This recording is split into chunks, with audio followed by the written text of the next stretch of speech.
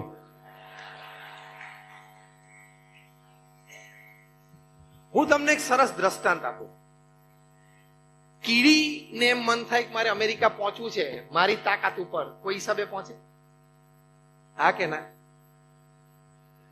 પણ અમેરિકાથી કોઈ અમારા હરિભક્ત અહીંયા આવ્યા હોય ને અમે એને અહીંયા લાડુડીનો પ્રસાદ આપીએ, વળીને ઉઘાડીને કંઈક ખાધું ને કંઈક વાત કરતા કરતા ટેબલ ઉપર મૂક્યું અને કીડી અંદર જતી રહી અને એને બોક્સ બંધ કરી દીધું, તરત અહીંથી ફ્લાઇટ પડીને અમેરિકા જાય તો શું થાય કહું? 24 કલાક મિષ્ટાન ખાતી ખાતી એસીમાં વગર વિઝા ને ટિકિટ અમેરિકા જાય. હા કે ના? અગેન પોતાની તાકાત ઉપર એ ક્યારે અમેરિકા પહોંચે નહીં. પણ જો કોઈ મોટાની પાંખમાં આવી જાય તો ઉડી જાય. મિષ્ટાન 24 કલાક ખાતા ખાતા અને એસીમાં વગર વિઝા, વગર ટિકિટ અને અમેરિકાની ધરતી ઉપર લેન્ડ થાય. અને પેલા લોકો એને આપે કે ના આપે, માને કે ના માને, એ ત્યાં લેન્ડ થાય એટલે સિટીઝન. આ દ્રષ્ટાંત બરોબર સમજજો. આ દ્રષ્ટાંત બરોબર સમજજો. તમે અનીતિથી તમારા બાહુબળ ઉપર કરોડપતિ બનવા જશો, નહીં બનો. ભગવાનના આધાર ઉપર ધંધો કરો નીતિમત્તાથી, તો આ કીડીની જેમ ક્યારે અમેરિકા એટલે કે ક્યારે કરોડોપતિ બની જશો ખબર નહીં પડે. બીજી એક વાત, ધંધો અને નિષ્ફળતા 2 હાથમાં હાથ લઈને ચાલે છે. કોક વખત નિષ્ફળતા પણ હાથ દબાવશે. આપણને મનમાં કેવું છે ખબર છે? મારા ઘરમાં બધાની તબિયત સારી રહેવી જોઈએ, મારા દુકાન અને ધંધો સરસ જ ચાલવો જોઈએ, હું જ્યાં જ્યાં હાથ નાખું ત્યાં સફળતા જ મળવી જોઈએ, બસ મારું બધું જ સારું થાય. તે તને કોઈ આવું લખી નથી આપ્યું. ભગવાને પેકેટ ડીલ મોકલી છે, સુખ દુઃખ બે ભેગું મોકલ્યું છે. કારણ કે તારા કર્મ તો બહુ રૂડા રૂપાડા હતા ને અનંત જન્મોથી, એ તને બધું સુખ જ આપ્યા જન્મે. એટલે આ વાત ઇન્સ્ક્રાઇબ કરીને જજો કે જીવનમાં એક વાર મિનિમમ અને કદાચ 2-3 વાર પણ ધંધામાં નિષ્ફળતા આવવાની શક્યતા છે. એ સ્વીકારી લેજો. આ હાર્ડ વસ્તુ છે, તમે નહીં સ્વીકારી શકો, પણ હકીકત છે. નહીં સ્વીકારો તો પણ જીવનનો આ ક્રમ તો છે જ. ડોનાલ્ડ ટ્રમ્પ અમેરિકાના પ્રેસિડેન્ટ છે ને અત્યારે, એમના વિશે પુસ્તક લખાણું છે, the rise, fall and the rise of Donald Trump. હવે હું જે વાક્ય બોલું એ પુસ્તકમાં લખેલું છે, તમને આશ્ચર્ય થશે. 6 વખત એમના જીવનમાં એ રોડપતિ થયા અને 6 વખત અબજોપતિ થયા. 6 times. તો તું એક વાત પાસે નો રડે? એક વારમાં થોડી ખોટ ગઈ અને થોડુંક દેવું આવી ગયું તો શેનો રડે છે? અત્યારે જો ને જે ટટ્ટાર ચાલે છે 72 વર્ષની ઉંમરે, અમેરિકાના પ્રેસિડેન્ટ છે, એ રિયલ એસ્ટેટ ટાઇકૂન છે. એક નાનો અનુભવ ટ્રમ્પનો અહીંયા આપણને થયો છે.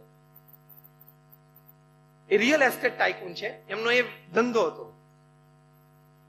6 વખત એમના જીવનમાં એ રોડ ઉપર એક પણ પ્રોપર્ટી નહીં, એક પણ ઘર નહીં, મોટલમાં રહેવાનું ને ખિસ્સામાં $10 એવી પરિસ્થિતિમાં આવી ગયા છે.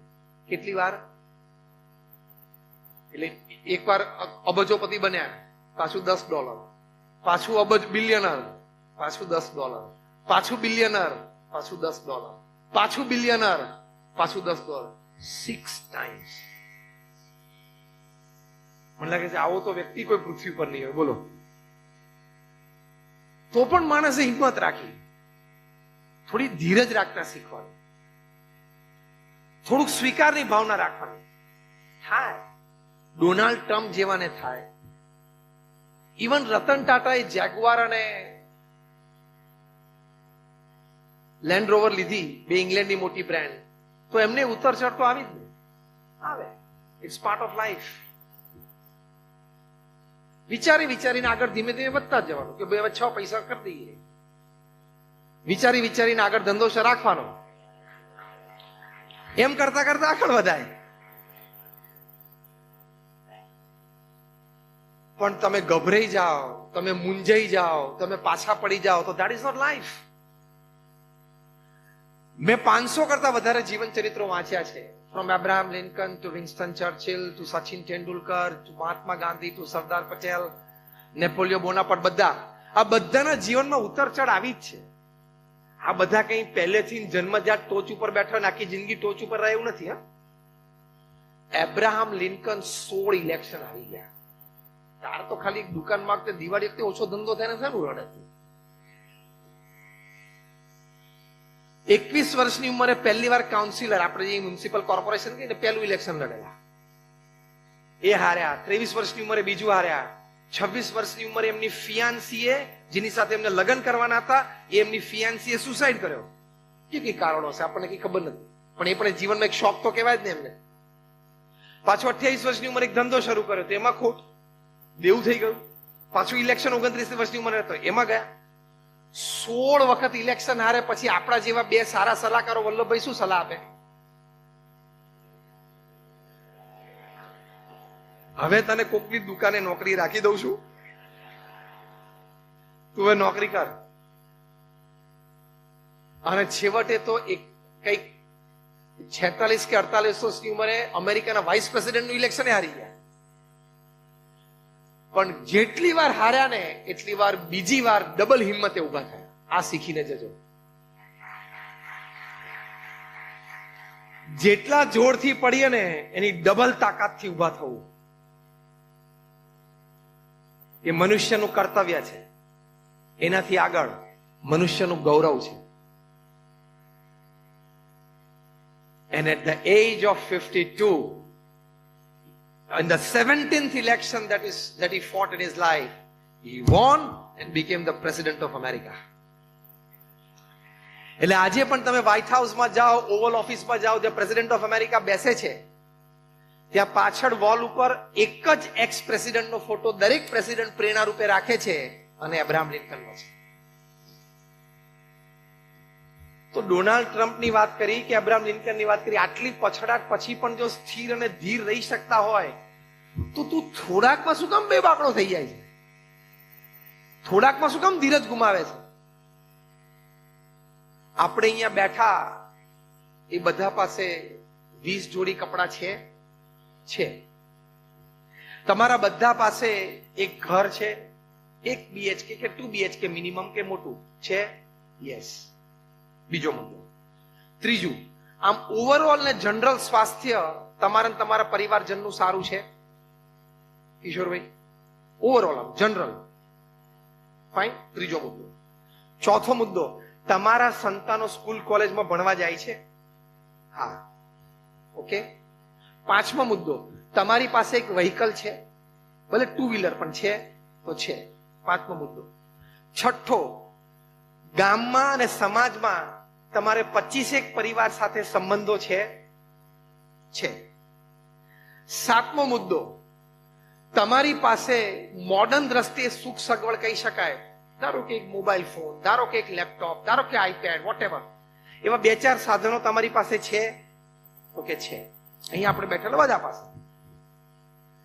8મો મુદ્દો, તમે 3 ટાઈમ જમી શકો દિવસમાં એટલું અનાજ લાઈફ ટાઈમ તમારી માટે સિક્યોરિટી છે, તમારા તમારા પરિવારની છે. અને છેલ્લો મુદ્દો, રવિવારના દિવસે, રજાના દિવસે તમને કોઈ પ્રવૃત્તિ કરવાનું મન થયું, ક્યાંક જવાનું મન થયું, તમે કરી શકો છો, જઈ શકો છો તો કે હા. આ 9 મુદ્દા તમારી પાસે છે, આપણે અહીંયા બેઠા બધા પાસે છે. That means you are luckier and you are fortunate than 98.4% people upon this earth. પછી તું શેનો ડિપ્રેશનમાં, દુઃખમાં આવે છે? આ 9 આઈટમ તારી પાસે છે ને, એટલે તું 98.4% પ્રજા પૃથ્વી પર છે એના કરતા ભાગ્યશાળી છું. કારણ કે 98.4% પ્રજા પાસે 99 આઈટમ નથી. 40% પ્રજા પૃથ્વી પર એ બીજો ટાઈમ જમવા માટેની પાસે અનાજ નથી, અને તારી પાસે 9 આઈટમ છે. તું હવે 1.6 ના બ્રેકેટમાં તો આવી જ ગયો છું. 7 અબજની વસ્તીમાં તું કયા બ્રેકેટમાં છું? 1.6 માં છું. હા કે ના? હવે તું રોજ સવારે બારી ખોલીને અંતિલાની સામે રજઈને રોડવા માંડ તો એ ખોટું.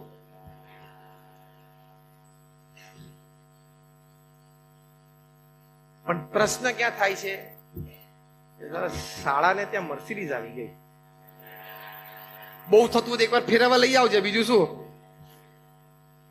પડોશીને ત્યાં આવી ગઈ, સ્પર્ધાર્થીને ત્યાં આવી, અમારા ગામના પેલા તો એની પાસે આવી ગઈ. 4 પૈડા ફરે છે અને 4 પૈડા આનાય ફરે છે. બંને એક જ ટાઈમે ત્યાં પહોંચે છે. બહુ જ સારા કોર્પોરેટ જાયન્ટ એક સરસ વાત લખી છે કે 40 વર્ષની કોર્પોરેટ લાઈફ પછી મને ખબર પડી કે the Mercedes and the Hyundai, they both ride on 4 wheels and they travel and reach the destination at the same time. કે 40 વર્ષ ધંધો કરો ને પછી ખબર પડી કે મર્સિડીઝ ને 4 પૈડા આવી છે, હુન્ડાઈ ને 4 હોય છે, અને બંને જણા નીકળે તો ડેસ્ટિનેશન ઉપર ટાઈમે 2 પહોંચે છે. આપણે તો કઈ ફોર્મ્યુલા F1 માં રેસ તો લગાડવાની નથી, સરખું જ છે. એમને કહ્યું કે 40 વર્ષ પછી મને ખબર પડી કે people don't look at your clothes or your face, they look at your virtues in life. 40 વર્ષે કે મને ખબર પડી, કારણ કે 20 વર્ષનો હોય ને ત્યાં સુધી એને એમ થાય કે બધા લોકો મારી સામે જુએ છે. 30 વર્ષનો હોય ને ત્યારે લોકોને એમ થાય કે લોકો જે મારી ધંધામાં થોડી પ્રગતિ કરીને એની સામે લોકો આમ જુએ છે. 40 વર્ષે એમ થાય કે મારું સામ્રાજ્ય આ છે, લોકો 50 વર્ષે સેલ્ફ ડાઉટ થાય કે લોકોને મારી બહુ ચિંતાઓ પડી એવું લાગતું નથી, અને 60 વર્ષે સાક્ષાત્કાર થઈ જાય કે મારી ભ્રમણા 40 વર્ષથી ખોટી હતી, કોઈ મારી સામે જોતું નહોતું, કોઈને મારી પડી નહોતી. એમ બિગ બેનર લગાવવાનો કોઈ પ્રયત્ન નહીં કરવાનો, કોઈને તમારી પડી નથી અને કોઈને તમારી સામું જોતું નથી. એમાં મુંબઈ જેવા શહેરમાં તો નહીં જ. તો you live a satisfied life, you live the life that you want to live. હા કે ના? હવે અમે એવો વિચાર કરીએ કે અમારા ભગવા કપડા સામે લોકો જોઈને શું વિચારતા હશે? જે વિચારતા હોય, એને સ્વતંત્રતા છે. અમે મારી ઈચ્છાથી પહેર્યા છે, મને અનુકૂળ છે, મારા ગુરુની આજ્ઞા છે, આ જીવનશૈલી મેં નક્કી કરી છે. With my mature mind I have taken a mature decision since last 30 years. So it is my part of the life. હું કોઈને ઓફેન્ડ તો નથી કરતો ને, બસ ધેટ્સ ફાઇન, ફિનિશ. હું કોઈને નડતો તો નથી ને કોઈ નુકસાન તો નથી કરતો ને, તો ફાઇન, તો હું મારી લાઈફ જીવું છું. એવી થોડીક સ્ટેબલ વિચારધારા પણ રાખવાની. 24 કલાક મનમાં વિચાર રહે છે હું કેવો લાગીશ, લોકો મારા વિશે શું વિચારે છે. કોઈ તારી સામે જોતું નથી અને કોઈ તારા વિશે વિચારતું નથી. ખોટી ભ્રમણામાં તું રહીશ નહીં. અરીસા સામે ઉભો હોય ત્યારે ખોટી ભ્રમણા હોય. અરીસા સામે ઉભો હોય ત્યારે શું ભ્રમણા? દરેક વ્યક્તિને કે ભગવાને થોડુંક જો આ 10-15% સરખું કરી નાખ્યું હોત ને તો હું બોલિવૂડમાં પહોંચી જાય. એકાદા વુડમાં ચાલત, હોલી બોલી કોલી ફોલી ટોલી જેટલા છે એમાંથી એકાદા વુડમાં ચાલી જાય, લાકડામાં. પણ એ 15% બાકી રાખ્યું છે જેથી થિયેટર ભરાય, ઓડિયન્સ ભરાય. બધા ક્યાંથી ચડી જાય? એટલે આના પરથી શું મુદ્દો સમજવાનો? અસંતોષ જીવનમાં રાખવો નહીં. જે મળ્યું છે એનાથી સંતોષ ભોગવી લેવાનો.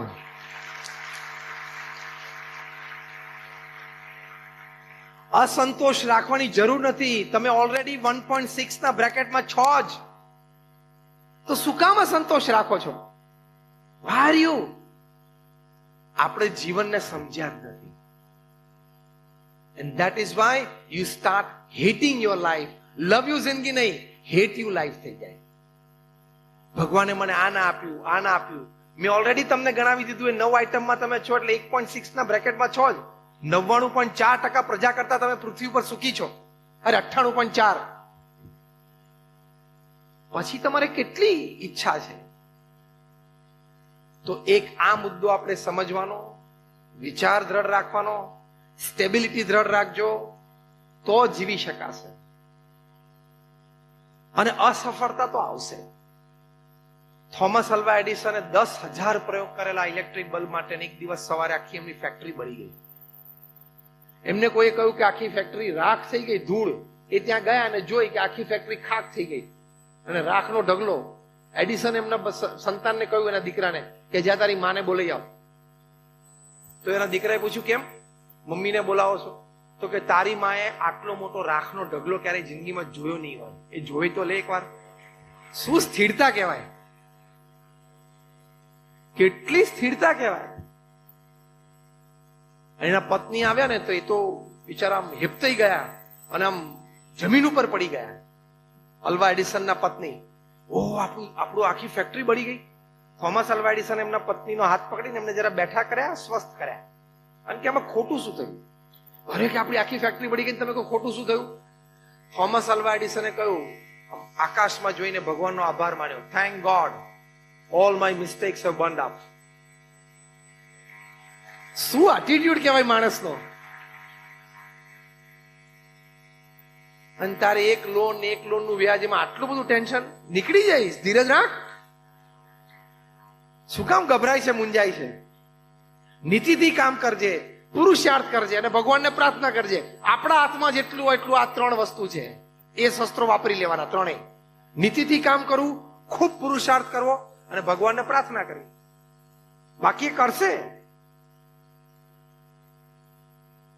જ્યાં સુધી બળ્યું નહોતું ત્યાં સુધી એ ડેટા રેકોર્ડ હતો. બળી ગયો એટલે એથી અભિગમ ફેરવી નાખ્યો, મિસ્ટેક્સ. બીજું વાક્ય બોલ્યા, I am coming back at 10. I will start afresh. હું હમણાં 10 વાગે પાછો આવું છું, પાછી શરૂઆત કરું છું. એમ ધંધામાં ખોટ જાય ને તો કહેવાનું કે અત્યાર સુધી 10 વાગે આવતો હતો ને દુકાને, કાલથી 8 વાગે આવીશ, પણ કામ તો કરીશ. અત્યાર સુધી સાંજે 7 વાગ્યા સુધી બેસતો હતો ને હવે 9 વાગ્યા સુધી બેસીશ, પણ બહાર તો નીકળીશ જ. નેગેટિવ વિચાર કરવાનો જ નહીં. રોજ સવાર ઉઠીને વિચાર કરવાનો, I can do it, I will do it. હું કરીશ અને હું કરી શકું છું. હિંમત તો રાખવી પડશે. હિંમત ખોશો તો બધું ખલાસ થઈ જશે, આખો પરિવાર ખલાસ થઈ જશે. અને છે ને સમાજ, આટલી મોટી તાકાત તમારા સમાજની બેઠી છે. ક્યાંક કોઈક પ્રશ્ન આવે તો 2 વડીલો છે ને મળો, સમાજમાં 2-5 મિત્રો છે ને મળો. અને કદાચ ધંધામાં ખોટ ગઈ અને દેવું વધી ગયું હોય તો શરમાવું નહીં અને બીક ના રાખવી. જીવનમાં 2-5 અંગત વ્યક્તિઓ હોય એને પ્રેમથી કહી દેવું, તો પણ હળવા થઈ જશો અને સુસાઇડનો વિચાર નહીં આવે. અને બોલશો તો મદદ મળશે ને, બોલશો તો મદદ મળશે ને. કોને 2 વડીલોને કે જો મારી વાસ્તવિક પરિસ્થિતિ અત્યારે આ છે, હું મહેનત કરવા તૈયાર છું, અહીંયા જ બેઠો છું, પ્રામાણિકતાથી મહેનત કરીશ, મને કોઈ મદદ થઈ શકે છે? When you are in distress, never hesitate to beg for help. જ્યારે તમે તકલીફમાં હો ત્યારે મદદ માંગવામાં કાંઈ જ ખોટું નથી. એમાં શરમાવું પણ નહીં અને બીક પણ ના કે મારા સમાજમાં મારું કેવું દેખાશે, એવું કંઈ જ રાખવાની જરૂર નથી. હું તમારો બહુ મોટો વિચાર બદલી કાઢું છું આજે. તમને એમ થાય છે કે મારા સમાજમાં મારું કેવું દેખાશે, તમે દિલથી સમાજની વચ્ચે ઉભા રહેશો, ખા ધંધામાં મારી ભૂલ થઈ છે અથવા તો મારી ગણતરી ખોટી પડી છે, હું અત્યારે તકલીફમાં છું, પણ મારે મહેનત કરવી છે, હું પ્રામાણિકતાથી કામ કરીશ, મારે અત્યારે મદદની જરૂર છે. બોલો ને. અંદર ને અંદર તમે મૂંઝાઓ, અંદર ને અંદર તમે તકલીફ મારો, પછી તકલીફ આવે કે નહીં? હેલ્પિંગ હેન્ડ માંગવામાં કોઈ દિવસ શરમ કે ખચકાટ રાખવા નહીં. તો પણ તમને અત્યારે આ સમાજમાં ઘણો મોટો પ્રશ્ન ચાલે છે, એમાંથી તમે બહાર નીકળી શકશો. બીજો એક દ્રષ્ટિકોણ છે કે આ વેપાર ધંધાની આપણે વાત કરી, આપણા પરિવારની વાત. પ્રમુખ સ્વામી મહારાજ એક સરસ વાત કરતા. પ્રમુખ સ્વામી મહારાજે 3.5 લાખ ઘરોમાં પધરામણી કરી છે. હજારો પરિવારના પ્રશ્નોમાં મધ્યસ્થી તરીકે બેસીને સમાધાન કરાવ્યું છે. આજે હજારો પરિવાર સમાજમાં સંપથી રહે છે. એક સમયે કંઈક નાનો મોટો વિવાદ પ્રશ્ન હતો, પણ પ્રમુખ સ્વામી મહારાજની મધ્યસ્થીથી આજે પરિવારો સ્થિર છે. આજે ઘણા પરિવારોમાં પહેલી અને બીજી અથવા બીજી ને ત્રીજી પેઢી વચ્ચે મોટા પ્રશ્નો હતા, અણસમજણના. એ પ્રમુખ સ્વામી મહારાજની મધ્યસ્થીથી આજે પરિવાર સુખી છે. હજારો પરિવાર છે, લાખો સભ્યોને લાભ મળ્યો છે. તો તમે રાત દિવસ નોકરી ધંધા વેપાર માટે ફોકસ કરો છો. પ્રમુખ સ્વામી મહારાજ પારિવારિક એકતા સંપ માટે એક સુંદર વાત કરતા કે પરિવાર માટે તમે સમય આપો, અને તમારા પરિવારજનોને, સંતાનોને તમે જો સંસ્કાર નહીં આપો તો તમારે સંપત્તિ અને સંતતિ બે ખોવાનો વારો આવશે. એટલે નોકરી ધંધો વેપાર કરીએ, પણ સાથે પરિવારને પણ સમય આપવાનો. ટેકન ફોર ગ્રાન્ટેડ નહીં કે એક તો બધા ઘરમાં હોય જ છે, રાત્રે 11 વાગે જેવું તો બાયણું ખોલે જ છે, પણ એ તો ખોલવાના જ છે. પણ સાંજે પરિવાર સાથે આવીએ, બેસીએ, હળવા થઈએ, સાથે જમીએ, સાથે બેસીને વાતો કરીએ, એમાં તમારા ધંધાનું ટેન્શન ઘણું બધું ઉતરી જશે. એટલે પરિવાર સાથેનો સમય આપો. અમારા ગુરુહરિ મહંત સ્વામી મહારાજ 2 વર્ષ પહેલા અમેરિકા પધારેલા 2017ની સાલમાં. ત્યાં વોશિંગ્ટન ડીસીમાં એક્સ અમેરિકન પ્રેસિડેન્ટ બેરેક ઓબામાએ એમને આમંત્રણ આપ્યું કે મારી ઓફિસમાં તમે પધારો. અત્યારે લોયર તરીકે ત્યાં પ્રેક્ટિસ કરે છે. 8 વર્ષે અમેરિકાના પ્રેસિડેન્ટ હતા. મહંત સ્વામી મહારાજ એમના ઓફિસે પધરામણીએ પધાર્યા.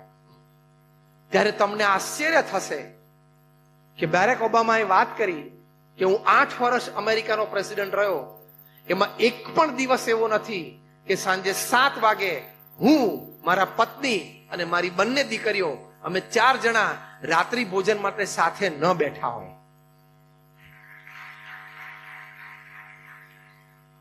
અને તારે એક દુકાન છે,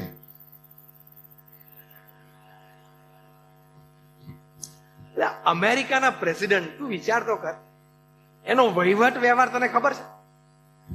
તું જે આમ કોલર ખુલ્લા રાખીને કે બાપુ આપણો વહીવટ ઘણો મોટો છે, આપણે જેટલા બેઠા છે ને આખા યોગી સભાગૃહમાં, અને નીચે સ્ક્રીન ઉપર બધા સાંભળી રહ્યા છે, બધા માટે આપણે બધાનો વહીવટ વ્યવહાર બધો ભેગો કરીએ ને તોય અમેરિકાના પ્રેસિડેન્ટના વહીવટની સામે છાંટામાં ના આવે. હા, એટલે પહેલા તો તારો ઈગો ઓછો કર ના કે હું 3 શોરૂમ ચલાવું છું. એ પેલા ઈગો ઓછો કર. આ સ્ટેટમેન્ટ તમને માન્ય છે કે આપણે જેટલા બેઠા છીએ બધાનો વહીવટ વ્યવહાર અને કામ ભેગા કરીએ તોય અમેરિકાના પ્રેસિડેન્ટના વહીવટ વ્યવહાર સામે છાંટો પણ ના આવે. એ લેવલ ઉપર જે નિર્ણયો લેવાના હોય, જે જવાબદારી હોય, જે ચર્ચાઓ થતી હોય, અત્યારે ચેન્નાઈમાં ચાલુ છે. સામાન્ય જવાબદારી નથી આ. એની વચ્ચે તમને સવારના પોરમાં ઉઠીને સફાઈના લેસન શીખવાડે છે.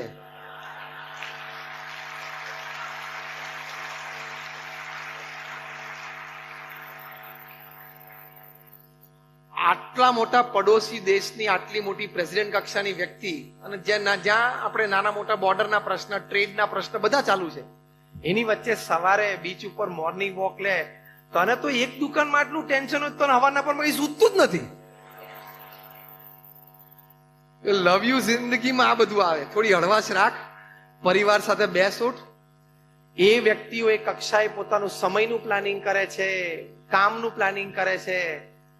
તો ચેન્નાઈમાં પણ વિઝિટિંગ પ્રેસિડેન્ટને હોસ્ટ કરીને પણ સવારે બીચ ઉપર મોર્નિંગ વોક રહી શકે છે. આ એક દ્રષ્ટાંત બહુ પૂરતું છે હળવાશથી જીવવા માટે. આપણે અહીંયા બેઠા છીએ ને આપણા મગજમાં જેટલા પ્રશ્નો ચાલતા છે ને આપણા બધાના મગજમાં એટલા પ્રશ્નો એમના એકલાના મગજમાં ચાલુ છે અત્યારે. હા કે ના? તોય આટલા હળવાશથી રહી શકે છે ને હસી કરી શકે છે. તું શેનું દિવેલ પીધેલું મોઢું લઈને ફરસ આખો દિવસ? અમે પ્રમુખ સ્વામી મહારાજને બહુ નજીકથી જોયા છે. આટલી મોટી સંસ્થાની જવાબદારી, અને હું તમને કહું, જે સંસ્થાઓ સાથે સંકળાયેલા હશે એ લોકોને થોડીક અનુભૂતિ હશે. It is easy to run a corporate, difficult to run an NGO. કારણ કે કોર્પોરેટમાં તમારે કેવું હોય? પે એન્ડ સ્માઇલ રિલેશન હોય. હું તમને પ્રમુખ સ્વામી મહારાજનો મહિમા કહું છું કે આ BAPS સંસ્થા, આટલી વિશ્વવ્યાપી સંસ્થા, એ કેવી રીતે મેનેજ કરતા. તમારા કોર્પોરેટમાં વ્યવહાર ધંધામાં વર્ક મોડલ સ્ટ્રક્ચર શું હોય? Pay and smile. એટલે શું? તમારો પગાર તમારા કર્મચારીને ગમે છે એટલે એના ચહેરા ઉપર સ્માઇલ છે, અને કર્મચારીનું કામ તમને ગમે છે એટલે તમારા ચહેરા ઉપર સ્માઇલ છે. એટલે he is paying you in work and you are paying him in money. Kirtibhai બરોબર છે ને? એટલે બંનેના ચહેરા ઉપર સ્માઇલ છે. હા કે ના? અહીંયા NGOમાં, એમાં રિલીજિયસ બેઝડ NGOમાં, ત્યાં સર્વ એન્ડ સ્માઇલ રિલેશનશિપ હોય. તમારે સેવા કરવાની અને આનંદ લેવાનો. આ વર્ક સ્ટ્રક્ચરમાં હજારોને પ્રેરણા આપી. અમે બધા સંતો અહીંયા છીએ, બધા જ સંતો 8-10 કલાકની પ્રવૃત્તિ સેવામાં જોડાયેલા છે. બધાને નાની મોટી પ્રવૃત્તિઓ છે. કોઈ પગારદાર નથી. અમારી પાસે બેંક એકાઉન્ટ જ નથી. અમે પૈસાને અડતા જ નથી. અમે બોલવાના પૈસા નથી લેતા. હું તો 25 વર્ષથી બોલું છું, કોઈ રૂપિયો નથી જોયો જ નથી, રાખતા જ નથી. એક જ જોડી કપડા 30 વર્ષથી પહેરીએ છીએ, એક જ સ્ટાઇલથી, એક જ રંગના. ફેમિલી નથી, બેંક એકાઉન્ટ નથી, જમીન નથી, લોકર નથી. તો એ તમારા ચહેરા કરતા મારા ચહેરા ઉપર થોડો કઈ ઓછો આનંદ તમને દેખાય છે? ધીસ ઇઝ લવ યુ જિંદગી. એક વિચારધારા, એક અભિગમ એ જીવનમાં ક્લિયર હોવો જોઈએ. આ બધા મટીરિયલિસ્ટિક રિસોર્સિસ હોય કે ના હોય, તમારી વિચારધારા, તમારી પ્રવૃત્તિ, તમારી ભાવનાઓ અને તમારા અભિગમો સવડા હોય તો ખૂબ આનંદથી તમે રહી શકશો. ડિપ્રેશન અને સુસાઇડની વાત જ નહીં આવે. એટલે ફેલિયર્સ આવે તો સ્વીકારી લેવાના. પ્રમુખ સ્વામી મહારાજે પણ એમના જીવનમાં ફેલિયર જોયા છે. એ તો ભગવાનનો સાક્ષાત્કાર હતો. એમને ભગવાનની શક્તિ એમનામાં ચાલતી, છતાં એમને આ લોકની દ્રષ્ટિએ, ચરિત્રની દ્રષ્ટિએ બતાવ્યું. લંડનમાં યોગીજી મહારાજને, પ્રમુખ સ્વામી મહારાજના ગુરુને મોટું મંદિર કરવું હતું. જે તમે ગાંધીનગરમાં અક્ષરધામ જોયું ને, બધાએ જોયું છે. એ લેવલનું એક કેમ્પસ છે. પછી પ્રમુખ સ્વામી મહારાજે કર્યું તેની માટે લંડનમાં હેરો નામના સબબમાં અમે એક જમીન લીધી. હું આ લેટ 80s ની વાત કરું છું. આજુબાજુના રેસિડન્સે અમારી સામે કેસ કરે કે આ લોકો રાત્રે 12 વાગ્યા સુધી ઘંટ વગાડશે તો અમારી પીસ, અમારી પ્રાઇવેસી બધું ડિસ્ટર્બ થશે. અને કેસ ચાલ્યો. અમે પણ લોયર રોકેલો, એ લોકોએ પણ લોયર રોકેલો. પશ્ચિમના જગતમાં લીગલ પ્રોસેસના ભાગરૂપે એક સિગ્નેચર કેમ્પેઇન હોય છે. એટલે કે બંને પાર્ટીને કોર્ટ એમ કે તમે જેટલો અફેક્ટેડ નેબરહુડ છે એમાંથી તમે એક એક વ્યક્તિને મળો અને સિગ્નેચર લો કે કોના તરફેણમાં. એટલે એ પણ એક મોટો મુદ્દો ગણાય છે ફાઇનલ જજમેન્ટમાં. એ બધું થયું અને ફાઇનલ જજમેન્ટ આવ્યું કે અમે કેસ હારી ગયા. જજમેન્ટ અમારી વિરુદ્ધમાં અને ફૂલ એન્ડ ફાઇનલ જજમેન્ટ આવ્યું કે BAPS કેનોટ બિલ્ડ અ મંદિર there. હવે અમે જમીન તો લઈ રાખી. પ્રમુખ સ્વામી મહારાજ અહીંયા ઇન્ડિયામાં બરોડામાં હતા અને અમારા લંડનથી અમારા ટ્રસ્ટી શ્રીઓએ, CM પટેલ અમારા મુખ્ય ટ્રસ્ટી હતા, એમણે ફોન કર્યો કે સ્વામી આપણે કેસ હારી ગયા છીએ અને હવે આપણે ત્યાં મંદિર નહીં કરી શકીએ. હવે આ કેટલો મોટો શોક. એ વખતે અમારા વડીલ સંત પૂજ્ય વિવેક સાગર સ્વામી એ સામે જતા એમણે આ પ્રત્યક્ષ નિહાળેલો પ્રસંગ, પ્રમુખ સ્વામી મહારાજનો ઇન્સ્ટન્ટ રિસ્પોન્સ. પહેલું જ વાક્ય પ્રમુખ સ્વામી મહારાજ બોલ્યા, જેવી ભગવાનની ઈચ્છા. કેટલી સ્થિરતા, કેટલી શાંતિ. બીજું વાક્ય પ્રમુખ સ્વામી મહારાજ બોલ્યા. આ 3 વાક્યો તમને જીવનમાં બહુ જ કામમાં આવશે. અને આજના પ્રસંગે, આજના પ્રવચનમાંથી બીજું કંઈ યાદ ના રહે તો પ્રમુખ સ્વામી મહારાજના 3 વાક્યો ઘરે લઈને જજો. પહેલું, સેટબેક અને ફેલિયર આવે ત્યારે પહેલો વિચાર આ કરવાનો કે જેવી ભગવાનની ઈચ્છા, ભગવાન મારા દુશ્મન નથી, આમાંથી કંઈક મારું સારું થવાનું હશે. પહેલો વિચાર સ્ટ્રોંગ કરવો. એટલે ફેલિયર, સેટબેક, એમાંથી ઉપજતા સ્ટ્રેસ અને ટેન્શનનું બળ ઘટી જશે, પ્રેશર ઘટી જશે. બીજું વાક્ય પ્રમુખ સ્વામી મહારાજ બોલ્યા, આપણે તો આપણો પુરુષાર્થ કરી લીધેલો, હવે જે પરિણામ આવ્યું એ આપણે સ્વીકારી લેવાનું. એક્સેપ્ટન્સ, સ્વીકારી લેવાનું. જે પણ પરિણામ આવ્યું, વિનોદભાઈ બરોબર છે ને? એક્સેપ્ટન્સ. આપણે સ્વીકારતા નથી ને એટલે ટેન્શનમાં રહીએ છીએ કે મારી સાથે આ કેમ બન્યું. બન્યું ના બને? નેપોલિયન સાથે બન્યું, એલ્વિસ પ્રેસ્લી સાથે બન્યું, સીસીડીમાં બન્યું, તો તાર જો ના બને? દાદરમાં વેસ્ટમાં દુકાન લઈને બેઠો છો, બને? બની શકે. આપણને સ્ટ્રેસ ને ટેન્શન ક્યાં આવે? મારું આયોજન હતું, મારી વ્યવસ્થા હતી, મેં વિચારેલું, રિસોર્સિસ બધા હતા, કામ વ્યવસ્થિત કર્યું, તોય પણ ધારી સફળતા કેમ ન મળી અથવા તો નિષ્ફળતા કેમ આવી? તો અહીંયા ભગવાન શ્રી કૃષ્ણ શ્રીમદ ભગવદ્ ગીતામાં કહ્યું છે, એમણે અર્જુનને શું કહ્યું કે કર્મ કરવો એ તારો અધિકાર છે અને તારી પાસે જે બુદ્ધિ, શક્તિ, આવડત હોય એ બધું લગાડીને તારે કર્મ કરવાનું, પરિણામ હું નક્કી કરીશ. કારણ કે 10 ફેક્ટર પોઝિટિવલી કામ કરતા હોય ફાઇનલ આઉટકમમાં, સામે 10 ફેક્ટર નેગેટિવલી પણ કામ કરતા હોય, તમારે કંટ્રોલમાં ના હોય. હવે તમારી પ્રોડક્ટ ઉપર જીએસટી 5 ની 13 થઈ ગઈ, શું કરવો? કંટ્રોલમાં તો નથી જ ને એ ફેક્ટર. એ મોટા પાયે વિચારાતું હોય, નેશનલ લેવલ ઉપર વિચારાતું હોય, એટલે બધું થતું હોય, પણ હવે એની ઇફેક્ટ આવવાની. તે લોન લઈ રાખીને મોટા ધંધાનું એક્સપાન્શન નક્કી કરેલું, જીએસટી વધી ગયો. તે તારા પ્રોડક્ટની સરસ પ્લાનિંગ કરી રાખેલું, પણ સીધી ફોરેન થી એની જ પ્રોડક્ટ અડધા ભાવે ઇમ્પોર્ટ થવા માંડી. બધું બનવા જોગ છે કે નહીં? હા કે ના? તો પછી 10 ફેક્ટર સક્સેસ માટે કામ કરતા હોય ફેર project, there are 10 factors affecting negatively, you have to accept it. એટલે પ્રમુખ સ્વામી મહારાજ આ બીજો સિદ્ધાંત સમજાવ્યો કે આપણે આપણો પુરુષાર્થ કરી લેવાનો, પછી જે પરિણામ આવે એ આપણે સ્વીકારી લેવાનું. અને ત્રીજી વાત પ્રમુખ સ્વામી મહારાજ બોલ્યા કે આપણે નક્કી કર્યું છે કે લંડનમાં મંદિર કરવું છે એટલે કરવું જ છે, બીજી જમીન શોધવા માંડો. ડિટર્મિનેશન એવું જ રાખવાનું. અને શોધી, બનાવ્યું, અને જ્યારે 1995 ઉદ્ઘાટિત થયું ત્યારે રીડર્સ ડાયજેસ્ટે લખ્યું કે it is the 8th wonder of the world, દુનિયાની 8મી અજાયબી. કારણ કે યુરોપથી પથ્થર, ગ્રેનાઇટ, માર્બલ આવતો કંડલા, કંડલાથી બાય રોડ રાજસ્થાન જતો, ત્યાં આપણા કારીગરો ઘડતા, 2600 કારીગરો કામ કરતા, અને ત્યાંથી પાછો ઘડાયેલો પથ્થર કંડલા આવતો અને કંડલાથી શિપમાં યુએસ, ઇંગ્લેન્ડ જતો. First project make in India 1995 થયેલો છે. આપણને આની અત્યારે પ્રેરણા છે ને આદેશ છે મેક ઇન ઇન્ડિયા, પણ વી ડીડ ઇટ ધેર.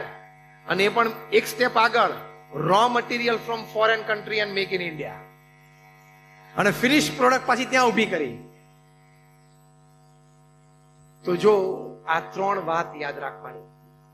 ભગવાન સાથેનું થોડું જોડાણ હશે ને તો પણ પરિસ્થિતિમાં તમે સ્થિર રહી શકશો. એ પણ એક બહુ જ મોટો મુદ્દો છે. તો પારિવારિક સંબંધોની આપણે વાત કરતા હતા, તો જ્યારે તમે સમય આપો છો, અને પ્રમુખ સ્વામી મહારાજે આ કહ્યું કે સંસ્કાર આપો, એમાં સંસ્કારમાં આજે મેં વાત કરી એ મુખ્ય વાત છે કે ભગવાન પ્રત્યેની શ્રદ્ધા અને ભગવાન કરતા હરતા છે એ વાત તમારા સંતાનોને સમજાવજો. તમારા સંતાનોને 2 વાત કહેવાની કે બેટા you can do anything, but with the grace of God you can do more than you can do anything. તમારા સંતાનોને આ 2 વાત શીખવાડી કે બેટા તું ધારે કરી શકે, તું હિંમત રાખ. અને બીજું શું શીખવાડવાનું કે બેટા ભગવાન પ્રત્યેની શ્રદ્ધા રાખીશ ને તો તારા ધાર્યા બહારનું પણ તું કરી શકીશ. એ ભગવાનનું કરતા પણ પરિવારમાં સમજાવવાનું. એટલે એને સમય પણ આપવાનો, સંસ્કાર પણ આપવાના અને સંસ્કારમાં મુખ્ય આપવાનું.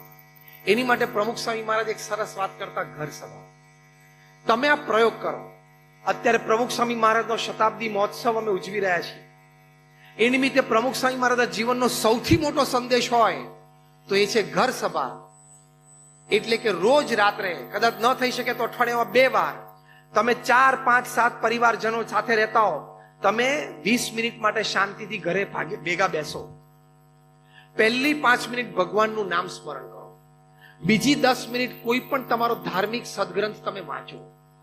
પછી 5 મિનિટ આપલે કરો કે કોને શું ગમ્યું, કોણ શું સમજ્યા, અને રોજ વાંચનનો વારો રાખો.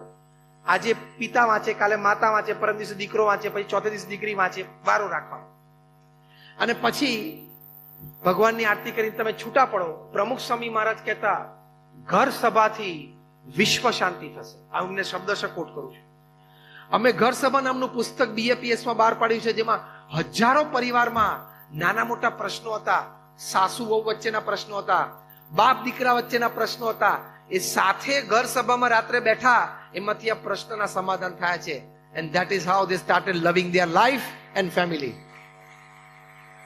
આ તો ઘરમાં આવે, ડાઇનિંગ ટેબલ ઉપર જમીને આ રૂમમાં જતો રહે, પેલો જમીને આ રૂમમાં જતો રહે, પેલો એનું ટીવી ચાલુ કરે, પેલો એનું લેપટોપ ચાલુ કરે. એટલે તું જંગલમાં રહે છે, ઘરમાં રહે છે? ઘરમાં કાયદો જ લાવી દેવાનો કે ભાઈ અઠવાડિયામાં 2 દિવસ આ ટાઈમે બધા સાથે બેસવાનું જ છે. કુમાર મંગલમ બિરલા ને એમના ધર્મપત્ની એમના ઇન્ટરવ્યુમાં ટાઈમ્સ ઓફ ઇન્ડિયામાં બોલેલા, 5 લાખ કરોડનું કોંગ્લોમેરેટ છે ફ્રોમ સોલ્ટ ટુ સોફ્ટવેર. રાત્રે 8:30 થાય એટલે બધાએ પોતાનો મોબાઈલ મધર પાસે ડિપોઝિટ કરી દેવાનો. કુમાર મંગલમ બિરલા એમનો મોબાઈલ આમ ફોન આપી દે એમના માતૃશ્રીને.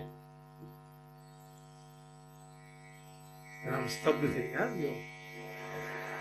બહુ ભારે વાત આવી. કારણ કે આપણા હાથમાંથી રાત્રે જો 8:30 વાગે, દિવસ દરમિયાન તો ઓછું વધતું, પણ જો રાત્રે 8:30, 9 વાગ્યા પછી હાથમાંથી કોઈક મોબાઈલ લઈ લે ને, તો hate you life, love you life નહીં. તો પછી 2 કલાક પૂરા કરવા, રાત્રે 3 કલાક, 8:30 થી 11:30, બહુ અઘરું પડે. You have not understood life. તમે કદાચ સાથે જમવા બેસો ત્યારે તમારા જમણા હાથમાં કોળીઓ હોય છે અને ડાબા હાથમાં શું હોય છે? મેં કીધું ને, બધાને બધી જ ખબર છે. હવે ખાલી જીવનમાં ઉતારવાનું છે. My simple question to you all is, when you are sitting on a family dinner, is somebody miles away with whom you are talking is more important, or your family member in your blood relation sitting just 2 feet away is more important? અગત્યનું કોણ છે? બોલો બોલો, હજી જોશથી બોલો. તો આજથી તમને બધાને નિયમ આપવામાં આવે છે કે રાત્રિ ભોજનમાં પરિવાર સાથે બેઠા હોય ત્યારે તમારો મોબાઈલ ફોન 10 ફૂટ દૂર મૂકીને ડાઇનિંગ ટેબલ ઉપર આવવાનું. How many you agree with me? હાથ બરોબર ઊંચા કરો એટલે દેખાય મને. આમ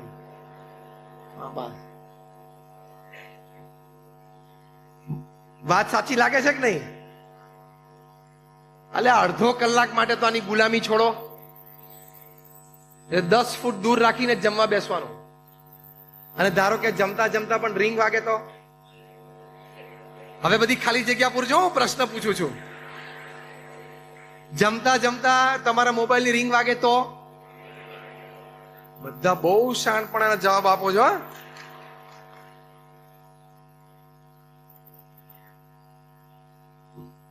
તમારું ફેમિલી બહુ ઇમ્પોર્ટન્ટ છે. હાર્વર્ડ યુનિવર્સિટીના એક સર્વે પ્રમાણે 5 ખંડ ઉપર 1 લાખ પરિવાર across caste, creed, colour, religion, નેશનાલિટીમાં એ લોકોએ સર્વે કર્યો. 110 દેશોમાં સર્વે થયો અને એક જ મુખ્ય પ્રશ્ન હતો, what according to you is the greatest joy upon this earth? પૃથ્વી પર સૌથી મોટો આનંદ શું છે? 67% પણ વધારે હાર્વર્ડ યુનિવર્સિટીના સર્વેમાં લોકોએ જવાબ આપ્યો કે spending quality and quantity time with your near and dear ones whom you love and who love you is the greatest joy upon this earth. તમને પારિવારિક આનંદ આવતો હશે ને તો ધંધાના ટેન્શન પણ બહુ ઉતરી જશે. કારણ કે એક જગ્યાએથી તમને લવ અને કમ્ફર્ટ અને વોર્મથ મળતું થાય ને, એની ઇફેક્ટ બીજા ઉપર આવે છે. એટલે શાંતિથી બેસવું. આપણે આખી દુનિયા નથી જીતી લેવી, આપણે આખો દરિયો પીવો નથી, આપણે આખું રેડીમેડ ગાર્મેન્ટ્સનું માર્કેટ આખું આપણે કેપ્ચર કરી લેવું નથી. બધું ધીમે ધીમે ચાલશે. બીજાને આપણે કમાવા દઈએ, આ તો બધાની વાત છે.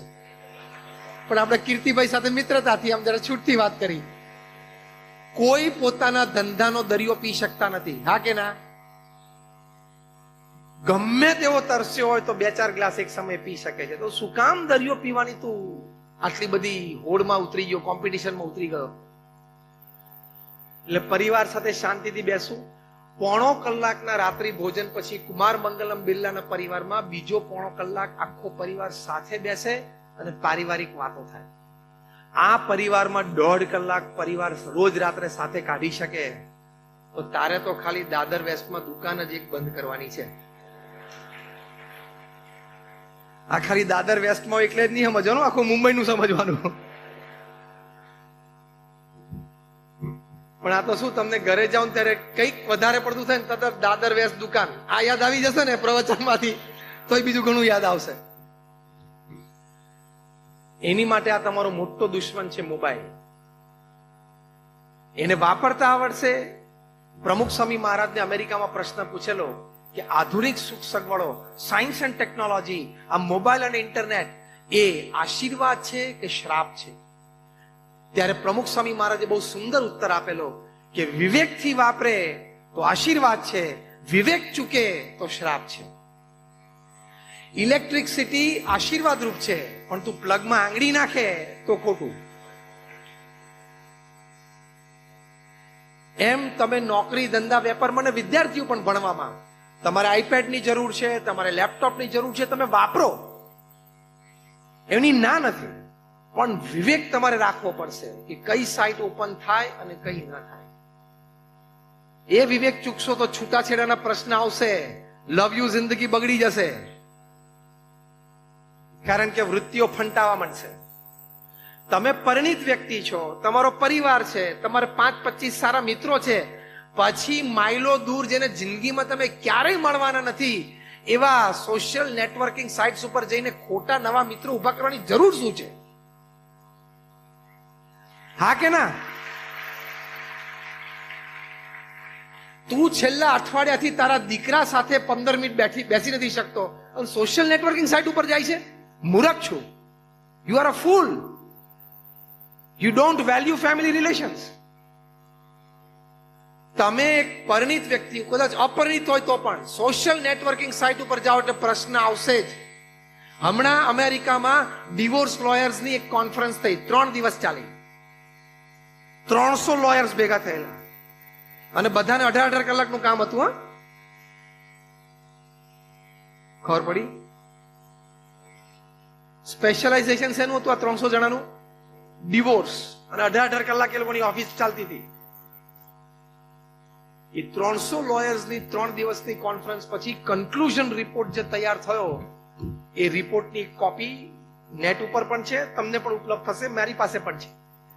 એમાં યંગ કપલ્સમાં ડિવોર્સ થવાના કારણોમાં જે 22-25 થી માંડીને 35 સુધી યંગ કપલ્સમાં ડિવોર્સ થવાના જે મુખ્ય કારણો લખ્યા, એમાંનું બીજા કે ત્રીજા ક્રમાંકે મુખ્ય કારણ છે over exposure to social networking sites.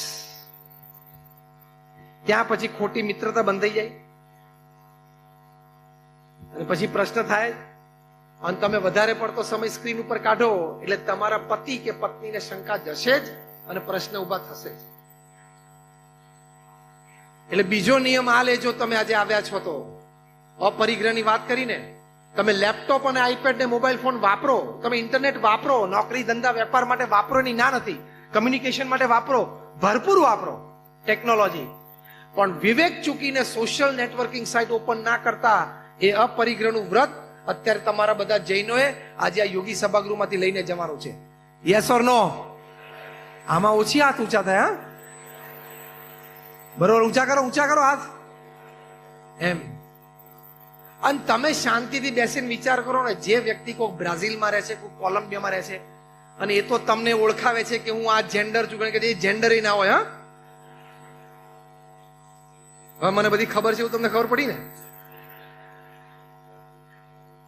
હા, ઘણા વખત એવું હોય, એ તો આધાર કાર્ડ લિંક થશે ને એની સાથે પછી ખબર પડશે કે તમે જેને સ્વીટી માનતા હતા ને ભૂરો ભરવાડ બાજુમાં રહે છે. એ આધાર કાર્ડના લિંકિંગ પછી ખબર પડશે, એટલે ખોટી જગ્યાએ પછી ભરાઈ જાઓ. એટલે એ ડિવોર્સનું મુખ્ય કારણ છે.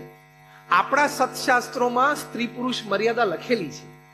એ મર્યાદા તમે ઓળંગો એટલે પ્રશ્ન આવશે. આ મી ટુ મુવમેન્ટ અત્યારે શેનું ચાલે છે? મોટા મોટા માનધાતાઓ પડ્યા કે નહીં? ગયા વર્ષે કેબિનેટ મિનિસ્ટરે રાજીનામું આપવું પડ્યું કે નહીં? કેટલી મોટી મોટી MNCs ના CEO રાજીનામું આપવું પડ્યું.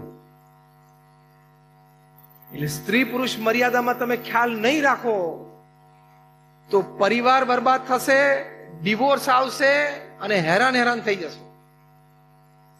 એક જગ્યાએ પવિત્ર ગ્રંથિથી આપણે બંધાયેલા છે, એની પવિત્રતા આજીવન જાળવી રાખવી.